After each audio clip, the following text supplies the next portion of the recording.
di ayat kedua surat Al-Ankabut, Allah menyampaikan sebuah sindiran. Allah nyindir dengan bahasa, emangnya manusia pikir Allah akan biarin aja mereka mengatakan kami telah beriman, sementara mereka tidak diuji. Ini Allah lagi menyindir orang-orang yang selama ini berputus asa setelah beriman. Berputus asa setelah berhijrah. Berputus asa dan mengeluh setelah bertaubat. Allah lagi nyindir mereka nih. Seolah-olah Allah bilang, kenapa setelah kalian beriman malah kalian masih berkeluh kesah? Kenapa kalian setelah bertaubat malah menjadi ragu kepada Allah? Kenapa kalian setelah berhijrah malah jadi labil? Bukankah harusnya setelah kalian menyatakan kami taubat, kami hijrah, kami beriman, harusnya iman kalian makin mantap? Dan bukti bahwa iman kalian mantap apa? Bahwa ketika kalian diuji, kalian sama sekali tidak goyah. Jadi Allah Subhanahu wa taala seolah-olah mengatakan bahwa ujian adalah tabiat iman. Bahwa ujian adalah tabiat iman. Bisa diuji dengan ujian yang kita tidak suka, bisa juga diuji sebaliknya dengan ujian yang kita suka. Bisa diuji dengan ujian yang sifatnya fisik, bisa diuji dengan ujian yang sifatnya harta, bisa juga diuji yang lebih berat lagi dengan ujian yang sifatnya perasaan. Yang jelas, semuanya diuji. Bisa diuji dengan ujian musibah, bisa juga diuji dengan godaan-godaan dari syaitan yang melalui hawa nafsu kita. Bisa diuji dengan kemarahan, dipancing oleh orang lain untuk marah, dipancing di sosmed untuk ngebalas komen-komen mereka, dipancing untuk berdebat, dipancing untuk akhirnya kita saling menjudge, saling menjatuhkan, saling menjelekkan. Ini semuanya bentuknya ujian. Makanya Allah Subhanahu wa taala mengatakan di pembukaan surat Al-Ankabut, kalau ujian itu adalah tabiat iman. Ujian dan keimanan itu nggak bisa dipisahkan. Apa hubungan antara iman dengan sabar? Sehingga Allah Subhanahu wa taala menilai keimanan seseorang itu dengan cara mengujinya. Apa hubungan antara iman dengan sabar? Ternyata ciri yang paling jelas orang yang imannya baik adalah sabarnya. Makin baik imannya, harusnya makin kuat kesabarannya. Jadi orang yang paling beriman itu tidak dilihat dari wawasan agamanya. Itu lebih kepada orang yang berwawasan luas, yang ilmunya banyak. Tapi belum tentu orang yang wawasannya luas adalah orang yang paling baik imannya, belum tentu. Bukankah iblis itu wawasannya luas? Dia mengerti banyak hal yang bahkan kita gak ngerti. Iblis ngerti tentang dunia di langit. Iblis mengerti tentang alam yang ada di surga, alam yang ada di akhirat. Iblis tahu, bahkan udah masuk surga. Jadi ilmu iblis lebih banyak daripada kita sekarang. Tapi kenapa iblis malah tidak sebanding antara ilmunya, wawasannya dengan ketakwaan dan kesolehannya? Karena iblis tidak sabar dengan sebuah ujian. Ujian iblis apa? Eksis. Itu ujiannya iblis. Dia udah lama eksis, followersnya banyak. Setiap dia posting, orang berlomba-lomba jadi first like. Setiap dia posting, di repost rame-rame. Di YouTube viral. Channelnya tuh paling banyak subscribersnya. Iblis. Coba cari nanti di YouTube iblis. Ada gak channel? Itu udah viral banget loh. Eksis banget. Tiba-tiba datang pendatang baru. Muncul pendatang baru. Pendatang baru ini tiba-tiba melejit. Followersnya langsung nambah. Kejar-kejaran akhirnya disalib. Pas lagi kayak gitu dia gak kuat dengan ujian nama besar, ujian eksistensi, ujian popularitas, ujian siapa yang lebih dihargai, ujian-ujian kayak gitu. Sama kayak kita kadang-kadang ngerasa udah banyak jasa dalam sebuah organisasi, udah banyak jasa dalam sebuah komunitas, udah banyak jasa dalam sebuah lingkungan, masjid, sekolah, organisasi, teman-teman, kita yang paling sering berkorban. Tapi ternyata yang eksis, yang masuk media, yang masuk TV justru orang lain. Itu kan ujian ya. Nah ini nih yang kadang-kadang ujian namanya zulzilu, diguncang perasaannya. Bukan diuji dengan fisik, kadang-kadang ujian sakit, capek, lelah, buat kita bisa kita lalui tuh dalam sebuah organisasi nih. Kita lagi bikin kegiatan sosial, baksos. Di sekolah, dengan OSIS-nya, dengan ROHIS-nya, di kampus, dengan BEM-nya, dengan LDK-nya, kita bikin acara baksos. Kan effortnya lumayan ya. Kita begadang untuk meeting, kita survei lapangan, kita kerja malah tidur sehari cuma 1,5 jam, 2 jam. Fisik kita lelah, fisik kita capek, kadang sampai sakit. Sampai dirawat di rumah sakit gara-gara kena misalnya tipes gitu, gara-gara kita habis-habisan bekerja, itu buat kita gak masalah. Ujian fisik kita lalui. Dan besok mau ngadain lagi, kita yang paling semangat dan aktif. Gak masalah capek juga. Gak masalah juga kita lelah. Gak masalah kurang tidur. Gak masalah berjalan jauh. Gak masalah. 1. Ujian harta. Kita yang justru nombokin. Kita yang nalangin dulu modal-modal untuk kegiatan-kegiatan tersebut. Kalau ternyata gak tercover dananya, akhirnya gak bisa dibalikin talangan kita. Gak apa-apa, kita ikhlas. Kita berkorban dengan harta kita. Butuh apa? Saya bayarin. Butuh apa? Kita lewatin ujian harta. Tapi begitu ujian perasaan, kita udah capek, lelah, kurang tidur, nombokin, nalangin habis-habisan. Ternyata teman kita yang jadi ketua panitia ada kadang cuma masalah itu doang. Atau dia yang jadi PR-nya. Yang namanya PR ketika diliput oleh media kan dia yang muncul mukanya kan. Akhirnya diundang oleh misalnya hitam putih lah atau apalah. Kok dia yang muncul di sana? Atau diundang berdua, tapi sampai di sana dia yang banyak ngomong, kita diam aja. Pulang-pulang pundung. Begitu besok mau ngadain lagi, udah gak mau terlibat. Left group. Kenapa itu terjadi? Ujian zulzilu, perasaan. Itu yang dialamin oleh iblis. Iblis rela banget disuruh beribadah, sujud beribu-ribu tahun, kuat iblis. Kalau kita mungkin jidatnya hitam, kalau iblis mungkin udah kepala-kepalanya hitam, saking rajinnya sujud. Wah, ibadahnya udah ribuan tahun. Iblis disuruh berkorban dengan harta yang dia miliki, dia kasih aja semuanya. Tapi kalau disuruh dia ngalah dari Adam untuk memimpin alamin, menjadi khalifatullahi fil ard, menjadi pemimpin wakilnya Allah di muka bumi, buat iblis ini berat. Kenapa dia? Ana khairum min, saya lebih baik daripada dia. Saya lebih senior daripada dia. Saya lebih sehat daripada dia. Saya lebih keren daripada dia. Saya lebih. Ujian emosional, ujian ego, ujian perasaan. Itu yang lebih berat buat kita.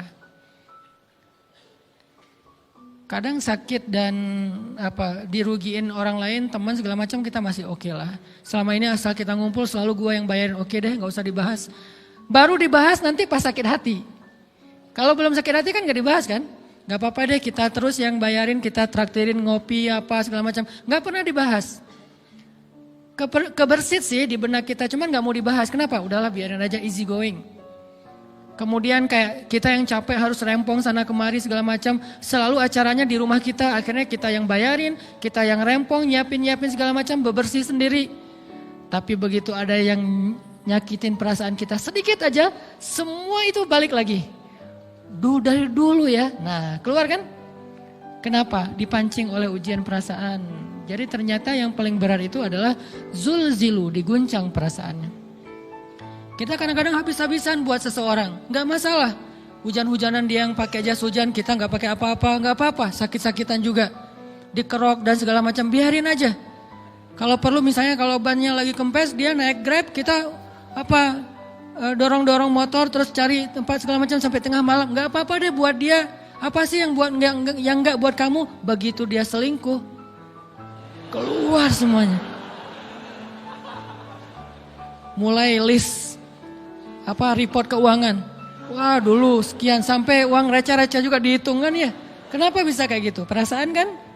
Nah ini nih yang kita coba belajar. Mungkin malam ini kita lebih banyak membahas tentang sabar terhadap ujian perasaan. Karena banyak macam-macam ujian. Nah gimana kita memanage perasaan kita, gimana cara kita merecovery perasaan kita dengan bab sabar. Insya Allah nanti akan kita lanjutkan setelah selesai sholat isya. Barakallah. Bismillahirrahmanirrahim. Teman-teman yang dirahmati Allah Subhanahu wa taala, kita lanjutkan tentang masalah sabar. Terutama sabar zulzilu, ketika kita diuji dengan ujian ego, marah, perasaan, sakit hati, yang kayak gitu-gitu. Ini ujian jauh lebih berat daripada ujian fisik dan ujian harta. Termasuk rasa cinta, rasa benci, kadang itu menjadi ujian. Kenapa ujian bikin kita jadi tidak lagi logis, nggak realistis, dan kadang-kadang mengabaikan hal-hal nilai-nilai yang kita selama ini pegang sebagai satu kebenaran. Kita ngabaikan batasan-batasan syariat. Ini semuanya ujian dari Allah Subhanahu wa taala. Sehingga tidak disebut orang yang beriman kecuali ketika Allah Subhanahu wa taala melihat dia sabar dalam ujian. Kalau dia nggak sabar dalam ujian, malah di dalam pembukaan surat Al-Ankabut tadi Allah menggolongkan mereka termasuk orang-orang yang munafik. Apa arti yang orang munafik? Orang yang mengaku beriman tapi sebetulnya dia tidak beriman. Apa salah satu buktinya? Dia tidak sabar. Jadi kalau kita mau menilai diri kita mukmin atau munafik, dan ini bukan materi untuk menjudge orang lain, oh ternyata dia itu munafik, bukan. Lagi-lagi konsep kita belajar itu angle-nya untuk diri kita sendiri. Saya sangat tidak merekomendasikan kita belajar untuk mendapatkan kaca pembesar, mencari-cari kesalahan saudara kita. Tapi kita belajar untuk semakin bisa bercermin untuk menemukan aib dan kekurangan diri kita. Jadi semakin kita tahu ilmu agama, semakin kita tahu ayat dan hadis, semakin kita punya cerminan untuk menilai diri kita dan memperbaiki diri kita. Bukan nyari kaca pembesar untuk memperjelas aib-aib dan kesalahan orang lain. Kalau kita pengen menilai diri kita ini orang yang mukmin atau munafik, caranya lihat aja kita sabar nggak nih, terutama dalam masalah emosional, dalam masalah ego, dalam masalah marah, dalam masalah hawa nafsu, dalam masalah perasaan cinta, dalam masalah benci segala macam. Masih bisa nggak kita adil bahkan kepada orang yang kita benci? Adil kepada orang yang kita benci, adil kepada musuh sekalipun. Bahwa jangan sampai kita gara-gara gak suka kepada seseorang, kita berlaku zalim kepada dia. Jangan. Ini berarti kita harus ngelawan ego kita sendiri. Ego untuk memaafkan orang lain. Ego untuk bisa melupakan kesalahan orang lain. Ego untuk bisa berlapang dada dengan hal-hal yang gak nyaman daripada orang lain. Ini adalah ujian yang paling berat. Di situ kita bisa lihat kita nih mukmin atau munafik. Kalau nggak pernah sabar sama sekali dalam masalah ego, dalam masalah emosional, berarti jangan-jangan kita tergolong di antara orang-orang yang kata Allah wa ma hum bimu'minin. Mereka bukan orang yang beriman. Kata Allah di surat Al-Ankabut, mereka itu adalah wala ya'lamannallahul munafikin, orang-orang yang munafik. Nauzubillah min dzalik.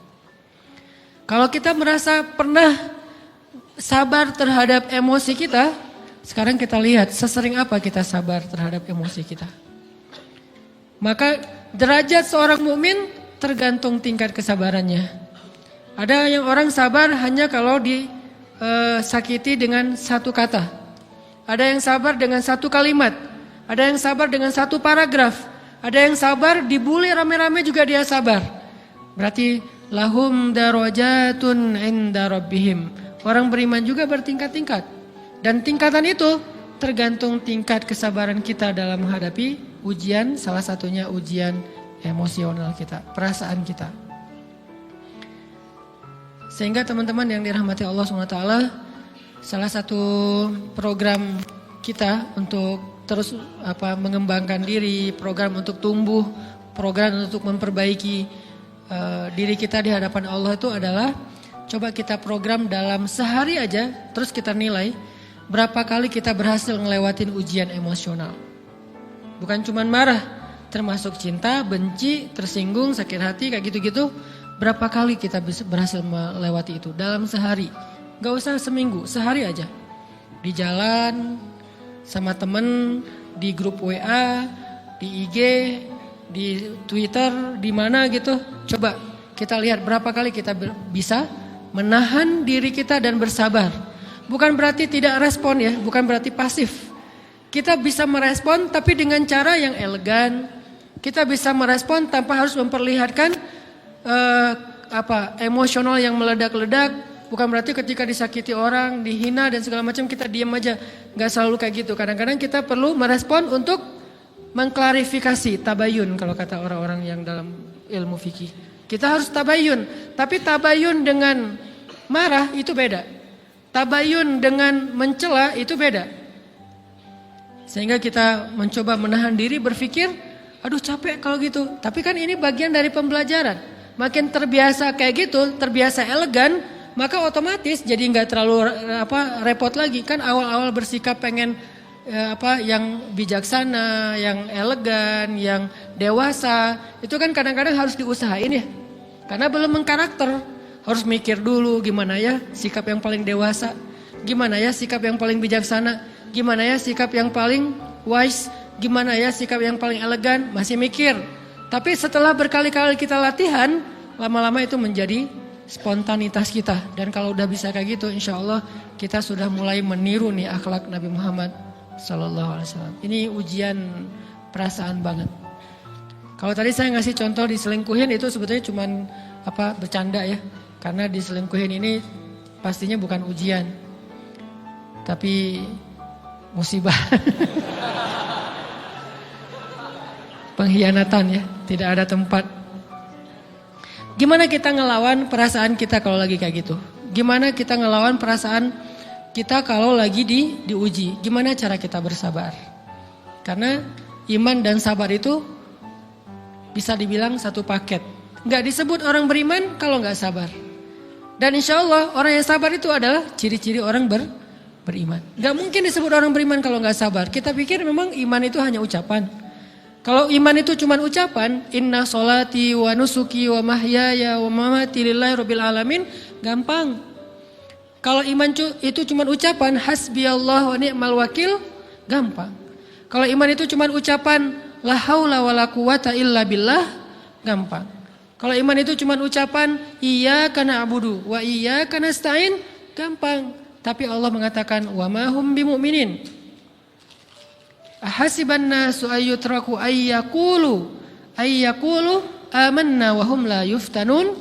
Emangnya cukup dengan hanya mengatakan kami telah beriman lalu tidak diuji? Ternyata iman adalah sabar dalam ujian. Jadi enggak mungkin orang disebut beriman sementara dia tidak sabar, sementara dia emosional, sementara dia temperamen, sementara dia orangnya meledak-ledak, sementara dia orangnya mengeluh, sementara dia orangnya berputus asa. Enggak mungkin. Karena ulama mengatakan la tayasu. La tayasu, jangan berputus asa. Fa innal ya's laisa min akhlaqil muslim atau mukmin. Karena sesungguhnya keputusasaan bukan di antara akhlak orang yang beriman. Orang yang beriman itu tidak pernah berputus asa. Serumit apapun masalah kita, kalau kita punya yakin sama Allah bahwa Allah ala kulli syai'in qadir, maka kita pasti akan punya harapan. Kalau kita yakin bahwa Allahu Akbar, sebesar apapun masalah kita, Allah lebih besar daripada masalah kita kan? Bukankah kita mendengar Allahu Akbar, Allahu Akbar. Ada gitu yang lebih besar daripada Allah? Harusnya kita tidak pernah berdoa kepada Allah sambil mengatakan, ya Allah saya punya masalah besar. Itu sama aja dengan kita ngeledekin Allah. Sama aja kayak kita datang ke teman kita bilang gini, saya mau pinjam duit. Enggak akan banyak kok, saya tahu kamu kalau kebanyakan kamu enggak akan sanggup. Kan enggak mungkin kita ngomong gitu kan ya. Saya lagi banyak hutang nih. Saya mau minta tolong sama kamu. Insya Allah saya enggak akan minta seutuhnya. Saya tahu kamu juga kurang duitnya. Saya minta dikit-dikit aja lah. Kan enggak gitu kan cara kita minta tolong. Sama aja kita doa, ya Allah saya punya masalah besar. Ngomong ke Allah punya masalah besar. Kalau kita ngomong ke manusia kayak gitu wajar. Tapi ke Allah, ya Allah saya punya masalah kecil nih. Apa? Ada hutang sedikit, berapa? 100 M.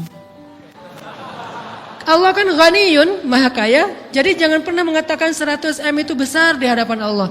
Kita ngeremehin Allah banget. Bukankah Allah maha kaya? Jangan pernah mengatakan bahwa musibah kita, ditinggalkan orang yang kita cintai, dibully seluruh dunia, itu besar di hadapan Allah. Bukankah Allah cukup buat kamu, kata kamu? Inna sholati wa nusuki wa mahyaya hasbiyallahu ni'mal wakil. Jadi Allahu Akbar. Sehingga kalau kita berdoa, ya Allah saya punya sedikit masalah. Bukankah Umar pernah mengatakan, ya nafsi, idza dhaqat alaikid dunya, fala taquli ya rabbi indi hammun kabir, faquli ya hammun indi rabbun kabir. Wahai jiwaku, kalau kamu merasakan kesempitan, kegalauan, bingung, sakit, jangan pernah kamu mengatakan ya Rabbi saya punya masalah besar. Tapi katakanlah, wahai masalah, saya punya Rabb yang maha besar. Iman dan harapan, berharap itu nggak bisa dipisahkan. Iman dan sabar itu nggak bisa dipisahkan. Iman dan berserah diri atau menyerahkan urusannya, tawakul atau kita nyebutnya tawakal, nggak bisa dipisahkan. Bagaimana kita mau menyebut diri kita mukmin sementara kita nggak sabar ketika diuji dengan perasaan? Alhamdulillah kalau kita selama ini masih bersabar dengan ujian fisik. Ujian fisik yang setiap hari kita alamin apa? Lelah, capek, pulang kerja, pulang sekolah, pulang dari kampus, ngaji. Capek kan? Belum lagi macet-macetan, belum mandi pula. Dari tadi pagi, dari semalam kurang tidur, dan segala macam. Lelah, capek, ngantuk. Kadang-kadang sampai drop kesehatan kita. Kita bisa lalui itu. Gak apa-apa, capek-capek juga. Yang penting saya pengen belajar. Jalan nih jauh-jauh. Ada yang dari Sumedang, ada yang dari Lembang, ada yang dari Banjaran. Dari mana-mana datang pengen ngaji. Jarak jauh gak apa-apa. Macet gak apa-apa.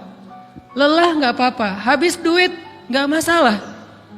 Tapi sampai di sini kesenggol dikit aja teman-teman kita. Dalam ucapan mungkin, dalam ekspresi kadang-kadang kita senyumin gak dibalas senyum. Atau mungkin hal-hal sepele. Itu bikin seolah-olah amal kita yang udah habis-habisan tadi jadi berkurang sampai habis pahalanya. Ujian perasaan. Kadang-kadang datang ke sini nggak ada rasa tidak nyaman sedikit mungkin dengan teman kita atau dengan orang yang di sebelah kita. Akhirnya kita merasa tersinggung. Akhirnya kayak jadi berlebih-lebihan. Di tangga, di pintu, pas keluar, di tempat wudhu, di mana. Hal sepele sebetulnya, tapi mengganggunya bukan fisik kita. Yang terganggu bukan harta kita, tapi yang terganggu perasaan kita nih, rasa nyaman kita yang terganggu. Seolah-olah hilang semuanya. Jadi gak berarti. Ini namanya ujian teman-teman. Mudah-mudahan kita bisa istiqomah dalam masalah perasaan ini.